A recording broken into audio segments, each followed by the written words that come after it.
Welcome to Disrupting Japan, straight talk from Japan's most successful entrepreneurs. I'm Tim Romero, and thanks for joining me. Who says traditional Japanese companies can't innovate? Well, okay, actually a lot of people say that. I mean, yeah, to be honest, almost everyone says that. But the point is, those people are wrong. Now, I've talked before about my work at TEPCO and other large companies and the progress they're making with their innovation programs. But today, we're going old school. And I mean really old school. Masataka Hosoo is the 12th generation leader of Hosoo, the company that bears his family name. Now, Hosoo is one of Japan's most famous kimono makers. They used to provide fabrics to emperors and shogun, but times have changed. And today, Masataka explains how he's innovating and changing with the times. Hosoo still makes kimono fabrics, of course, but they're also working with companies like Dior and Chanel to create new design ideas, and also with companies like Panasonic to change the way people interact with electronics.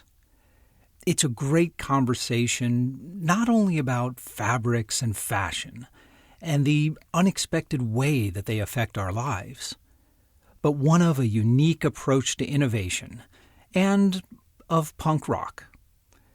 But you know, Masataka tells that story much better than I can, so let's get right to the interview.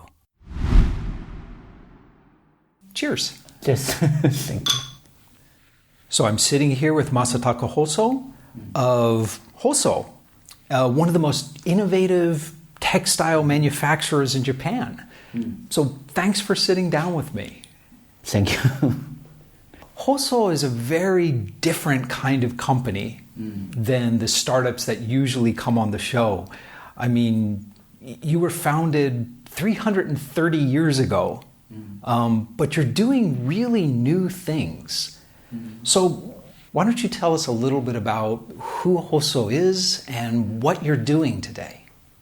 Okay, Hosoo is a family business, and we have been making kimono more than 300 years in Kyoto. Because Kyoto is a 1,000 years old capital, and our textile called Nishijin textile. Nishijin is a district of name in center of Kyoto, about 3 kilo square meter. And this area have been making textile more than 1,200 years. And before, our client is Imperial Kyoto, shogun is the top of samurai. And so Nishijinori, I mean, you mentioned it's 1,200 years old. Is it the same technique today as it was 1,200 years ago, or has it been improved along the way? I think so, yes. The textile improves so every year. So sometimes our special material 400 years ago developed, we called haku, Japanese paper, put on the gold leaf. After the cut, the material is developed 400 years ago. Now still we use it. We'll put up some links on the site to the videos you have on your site, because it's really an amazing process to watch. But these days, you're also working with Dior and Chanel and a lot of modern designers. Our company we still make a kimono, and the other side, we make a textile, and we provide to overseas luxury markets such as Christian Dior, Chanel, Louis Vuitton. We provide textile, sometimes for wall covering, sometimes for upholstery. Okay, so the material they're using is for their interior design and fabrics, not the fabrics of the clothing. Yes, sometimes we have a project with a fashion house. They use for the clothes for the Paris collections. Now we work with 3 categories. One is for interior project, one is a fashion project, and one is a contemporary art project now. All right. Well, listen, I want to dive into each of those a little bit later. But before we do that, let's back up a bit and talk about you. Talk about me. Okay. So, Hosoo has been a family business for 330 years. You're the 12th generation? Yes, I'm 12. Yes. That's amazing. And you took over the company about 10 years ago, right? Yes, 10 years ago. All right. So let's step back to that time. So you were saying at that time, Hosoo had been continuing its tradition of making kimono fabrics, right? Yes. That's definitely a shrinking market. Yeah. So actually, in Japan, when did the kimono market peak? I think peak is 70s or 80s. 70s and 80s? Oh, I'm surprised it's that late. Yeah. Of course, so kimono market before 100 or 200 years ago, Japanese people, everyone Had to have a kimono. put the kimono, yes. And 150 years ago, so Western cultures came to Japan. But our textile, Nishijin, is a very high-end. So before, it's general people never put on Nishijin. Just only high-end. But the bubble era. Yeah. So during the bubble era, everyone could afford really high-end kimono. The turning point, I think, 150 years ago, in Meiji period, everything that changed. Sure. And the men changed very quickly. The women took a few more decades. Yeah. That makes sense. So the increasing wealth is what allowed so many people to buy it. After that, was it simply fashion changed? Yes. So this 30 years, the kimono market shrinking. Yeah, 90% loss become a 10%. Wow. And the Nishijin textile, yeah, same as well. Okay, so when you were growing up in this family as the 12th generation, Yeah. that's a lot of expectations and I'm sure a lot of pressure. Was this something you always wanted to do? Yeah, when I was children, I don't like my family business because I feel very conservative. I want to do the more creative things. And after graduate university, I started my own company. Oh, really? What did that company do? Before I do the musicians. Really? Yeah, musicians is my background. I was a professional musician too. Oh, really? First time I came to Japan, a Japanese record company brought me to Japan. Oh, really? Yeah. So you did that for a couple of years? I do. I make music. Sometimes I work with commercial films, but the situation is not so good because sometimes I get project, but sometimes the industry is a very not so big market. It's Very hard to. It's hard to make money as a musician. Yeah, I think so. Yeah, I try to do the best job, but the business is very hard. Yeah. And I started my fashion house, and the concept is fashion, music, design, art. So when you were moving away from the pure music and expanding it to kind of music and fashion house, was that on your own or was that as part of Hosoo? This is independent. Completely independent? Yeah, I never think about joining my family business. So what changed your mind? 12 years ago, my father is the CEO of my company, and he tried to participate in the exhibition in France, like a cushion. Right. It was on a chair. Right? The first is the chairs, and this is 2006. Okay. So your father was the one that kind of took that first step. Yeah. And this is like a kind of test marketing. I think my family business is more conservative kimono, but I feel kimono expand to the overseas market. So it kind of changed your impression of your dad? Yeah, but I don't know because just 2006 is just test marketing. Yeah. Never build a business models, just for testing. But still, for a 320-year-old company, especially something as traditional, I mean, textiles are traditional. And kimono textiles must be the most traditional market imaginable. So this seems like a pretty big step. Yeah, I think so. I decided back to my family business because I found a family business is very creative. So after that first test marketing in 2006 in Paris, what was the next step? And I back to my family business, and I start challenge for get the new market for overseas. But before, people never do that. Yeah, the first steps, I participated many kind of exhibition in Milano Salone, and participated in the exhibition in Frankfurt, and sometimes in Paris. And I bring to the cushions with our textile. But so very difficult to build the business model. What was the breakthrough? Because you mentioned now one of your main lines of business is providing fabrics for interior design and for art installations. Yeah, the first I think just focus for products, so no materials. I focus more Japanese patterns.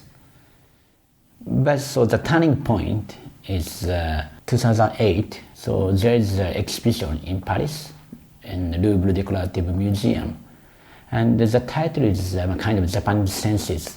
And the exhibition moved to the next year, moved to New York, and after the exhibition in New York, I get one email. I get the offer from this architect. If we want to develop the textile, I got image from him. The pattern is a very abstract patterns, not Japanese patterns. So it was a blending of more modern Western design with traditional Japanese techniques and textiles. Yes, right. Just used for the traditional technique and material, but the pattern is a very contemporary way. So this is a turning point for me. Yeah, before I think I focus more Japanese patterns. Okay, once you had this insight and you said, okay, there's a demand, I've found my new market, were there changes you had to make inside the company? Did you have to retrain people? Did it require new equipment? Of course, first time, so the craftsman, so worry about everything, but because everything is, never do that. Already they have skills, maybe 1 or 2 months we start to develop. What was their attitude? Did they see this change as a new and exciting opportunity, or did they view it as non-traditional and why are we making this strange Western stuff? Yeah, they have both. Both? Yeah. Yeah, they have some afraid for the new things, but sometimes they hope to the new market. And today, what percentage of your business is still traditional kimono fabrics? 80% kimono and 20% our new business. Okay. And I'm curious, because there are some businesses in Japan that are just so traditional, they exist in their own silo. Does your traditional business, the kimono markets, are they aware of the things you're doing with the art installations and with Dior? Or are they like two separate worlds? Yeah, before I just start, I think so separate. I have to build a new market, new business. But now I think not separate. Everything is, connected, because our mission is how to maintain our kimono culture to the future. Yeah. When I think about it, the women who own your kimonos probably also own Chanel and Dior goods as well. Let's talk about textiles in general. Because every day we're surrounded by fabrics and textiles, from the clothes we wear to the furniture to the carpeting, but we don't really think about them. So I'm curious, when you see fabric or when you see textiles, what do you notice about it first? What's important about it?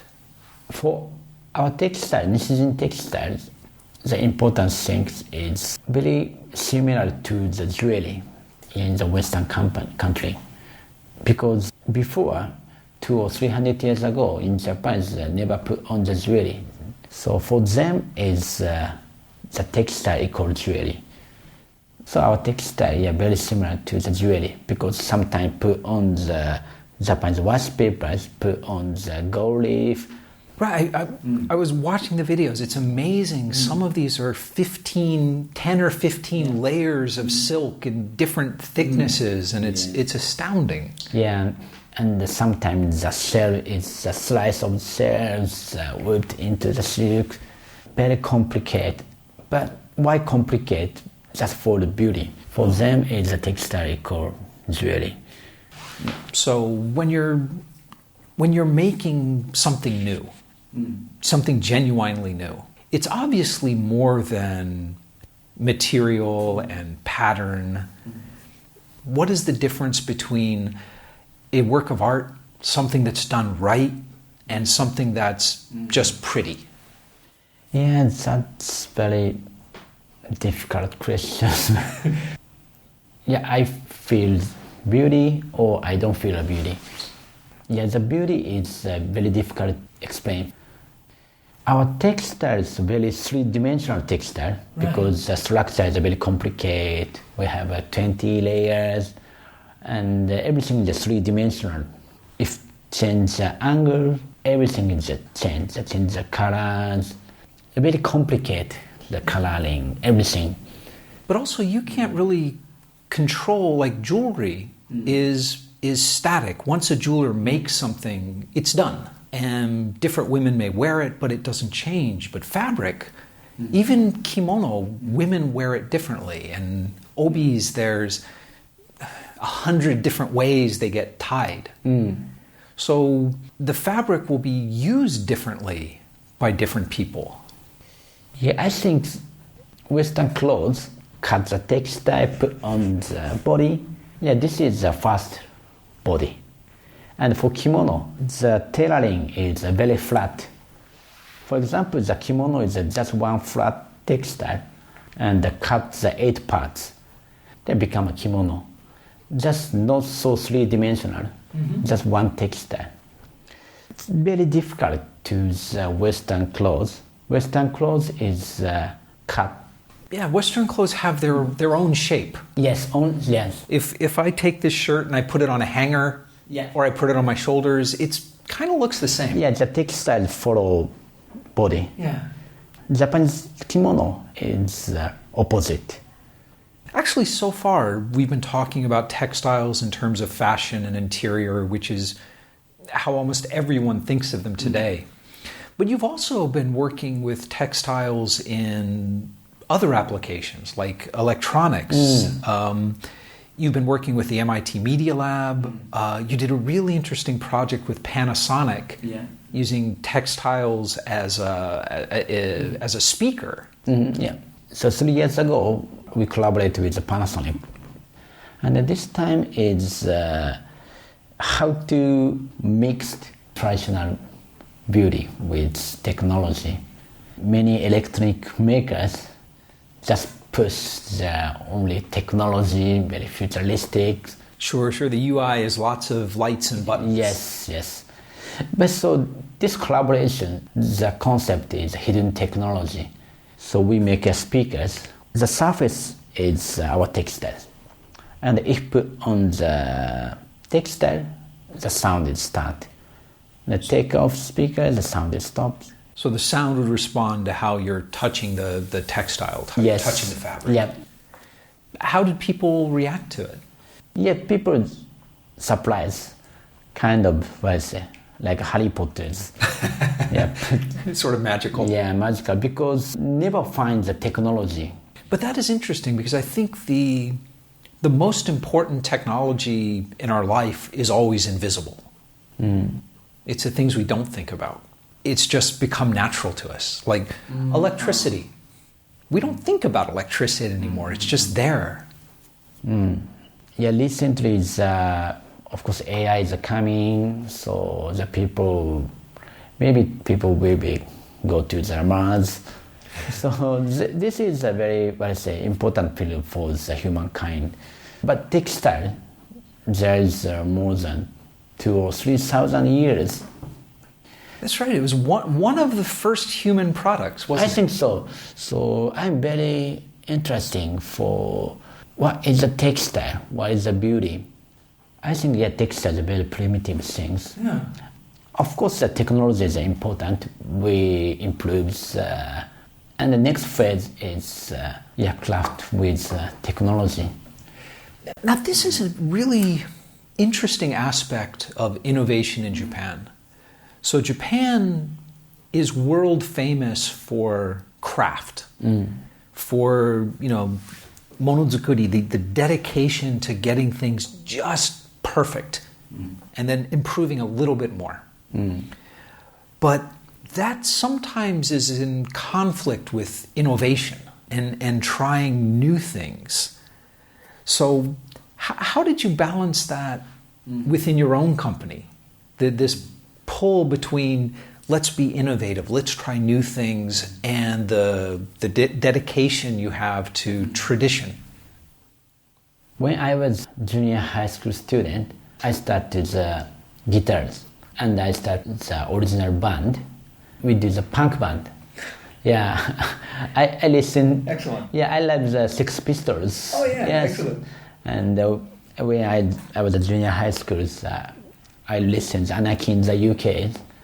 I'm shocking. And I started the music. Yeah, of course I love the punk music, the Clash, Ramones. That's very cool. The craft company, for example, Nishijin Textile, there's many history. Yeah, sometimes do the broken, crash, and rebuild. So we need more destroy and rebuild. For example, so 150 years ago, more than 1,000 years, so Nishijin Textile do just or handmade. And 150 years ago, our client, Imperial, moved to Tokyo, and Nishijin Textile is going down. And this time, the three craftsmen went to Lyon in France, and there is technology, high tech. There's a Jagged system. Jagged system is automatically So mechanical loom? Yeah, this is a loom. So, and this way, the Nishijin Textile before is controlled with the humans. The group that went to France saw the automation and brought it back? Yes, and they do the innovation. So what's next for Hosoo? Where are you going to be in 10 years? Or maybe you're thinking of where you're going to be in 100 years. Mm-hmm. But what's next? What's next? Just our textile business is just beginning. And now our craftsman is just 10 craftsmen. Before, just three craftsmen. And more important thing is more younger generations want to join our traditional business. This is the most important things because our mission is how to continue for the future. And now we try to collaborate with technology, sometimes biotechnology. So right before you mentioned that the traditional kimono fabrics is about 80% of your business and everything else is 20%. So in the future, do you see that staying the same? Do you see the new business being 80% and the kimono business being 20%? Yeah, I hope the 50-50 is this 10 years. Of course, I have to maintain traditional kimono. This is our core business, our origin. But our textile business, we have many possibilities because our Nishijin Textile, just 1,200 years ago, just focused just domestic market. The overseas people never know the technique, just beginning 10 years ago. So we have many possibilities. But I've noticed so far, Hosoo does not use distributors. You're interacting directly with every client. So most of the startups and most of the founders that come on this show have global dreams. They want to IPO a $5 billion company. And they want to have offices around the world. So it doesn't sound like that's your dream. It sounds like you want to remain like a craftsman or a family of craftsmen. We are family business, so our company scale is very small. So it's okay. We want to continue after 100, 200, 300. That's the most important things. So to kind of continue that tradition that you've had for the last 300 years, but expand it enough to survive in the modern world. Of course, so we need more innovate. So right now, most of the world's 100-year-old plus companies are in Japan. But I think today a lot of those old companies are feeling a lot of pressure. Do you think a lot of them are going to be going away, or are most of them reinventing themselves like Hosoo is? I think keep maintaining innovations, challenging, changing, creation. Yeah, that's why we collaborate with maybe Panasonic, collaborate with Nissan. Of course, so Panasonic and Sony is a big company, but they want to find like a DNA of innovations. So it would be a good idea for these small companies to try to work with big firms that are in completely different industries. Yes. I think so. The technology company, for example, Kyoto there's a many technology company. Kyocera, Omron, Nintendo. Another thing is there's a many craft company, traditional company, more than 100 years companies, but so they never connect. And there's many university, Kyoto University, but so they never connect. But that's changing now. Yeah, isn't I it? think so. And I think this is why, for years I've said that Fukuoka has the best startup ecosystem in Japan. I mean, it's small, but it's really healthy and creative. And I see a lot of really interesting things happening in Kyoto as well. I think so. There is the IPS labo. Yeah. Sometimes this is in textile labo. I think now it's very interesting. And the Panasonic design headquarters moved to Kyoto this year. Yeah. Wow. So design headquarters, 150 designers moved to Kyoto. Yeah, I'm very exciting. So yeah, I think Kyoto is really it's worth watching. I think it's going to be a unique startup ecosystem because the ingredients are so different there. Yeah, I think so. Excellent. Well, listen, before we wrap up, I want to ask you what I call my magic wand question. And that is, if I gave you a magic wand and I told you that you could change one thing about Japan, anything at all, the education system, the legal system, the way people think about taking risks, anything at all to make it better for innovation in Japan, Better for innovation. what would you change? Most people, there's a fixed concept, so not so flexibility. For example, the production makers, like a sharp, good qualities. I think that Sony and Panasonic, Matsushita Konosuke, about 100 years ago, they don't have the way and they don't have a concept. Of course, they don't have fixed concept. But now Japan is a success. Many people fixed the concept 20, 30 years ago concept, I think so. In a sense that so many parts of Japanese industry became so successful, they just wanted to focus like, okay, we have the formula, let's do it better. That's right, yeah. And, well, I guess Hosoo was the same way. You had the formula, it was high quality, and it was focusing and doing it better. And only recently you've decided to change and innovate. Yes. Yeah, we make a kimono long time. And this is our success model, success concept. Yeah. But 10 years ago, if we just focus kimono, of course the textile, the business never gone. We focused for not kimono, just textile. But actually, I think that's actually a really good model for all Japanese companies. If you can take 80% of your resources and focus those on this is what we do well, this is what we do better than anyone else, and then take 20% and say, okay, let's try something crazy and new and see if we can build something. Yeah, I think that concept, I like this concept. I believe there's a new generation, younger people, that's very unique.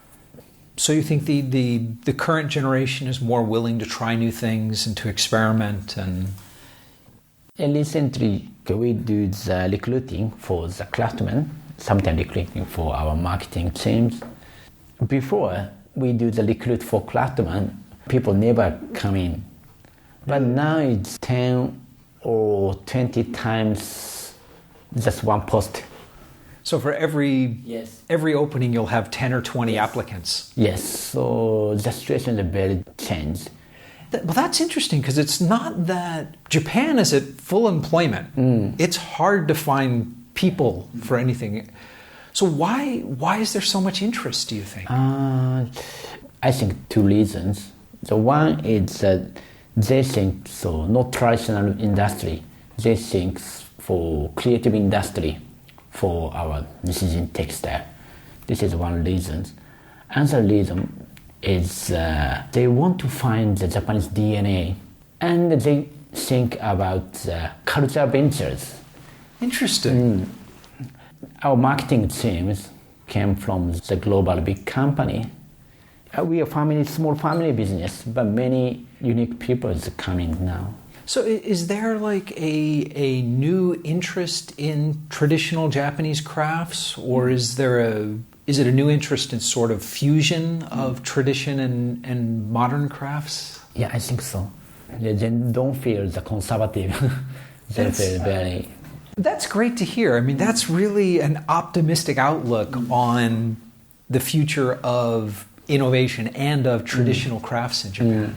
Yeah. Are there other traditional companies in Kyoto that are following similar paths? 6 years ago, I started a new craft project called Go On Project. Right. This is a 6 craft companies, a joint collaboration. The concept is how to expand to the craft, the overseas market, how to continue to the future. And the member is we are a textile company, sometimes wood craft company, ceramic company, bamboo craft, and wire knitting. And it's all that same philosophy of traditional craftsmanship with modern applications. Yes, and the go on is the meaning, so two meaning. One is, of course, the English go on, going on for the future. And another meaning is the Japanese meaning, go on is for respect for the ancestors. Go on, yes. That's a two meaning. So we feel the go on, the for respect for the ancestors, and we receive the baton from the ancestors, the technique, material, stories, and we go on. Yes, that's right. That's fantastic. Well, I'm looking forward to seeing more from Hosoo and the rest of the Go-On community. Yeah. But thanks for sitting down with me. I really appreciate it. Thank you. Thank you. And we're back. You know, you really owe it to yourself to check out Hosoo's videos. And there are links to those at the site. Podcasting is a wonderful medium, but sometimes the spoken word just isn't enough, and you have to see something to really appreciate it. Anyway, one of the things I found most encouraging about Masataka's story is how many young people are now interested in joining them and learning these traditional crafts that they don't view as a 1,200-year-old craft being practiced by a 330-year-old company. They don't view that as traditional. but rather as something that is fundamentally creative. And they're right, of course. Hosoo is creative. And what they are doing provides a simple, easy-to-follow blueprint for other small Japanese firms that are trying to survive and grow in these changing times. And there are a lot of old Japanese companies in a similar situation. It sounds simple. I mean, it is simple. What Hosoo is doing is taking Japanese craftsmanship and attention to detail and applying that to the needs of a global market. They understand quality. They understand how to make high-quality goods. But they're actively listening to their global customers before deciding what it is they actually should be making. The reason so many small and actually even large Japanese firms are struggling is not because of the lack of ability or quality, but an unwillingness to listen to the demands of the global market. And if you have any doubt as to the power of the combination of Japanese craftsmanship directed by global demand, well, take a look back at Japan's post-war expansion. It was Japanese craftsmanship applied to global demands that led the greatest economic expansion the world has ever seen. And you know, it could happen again.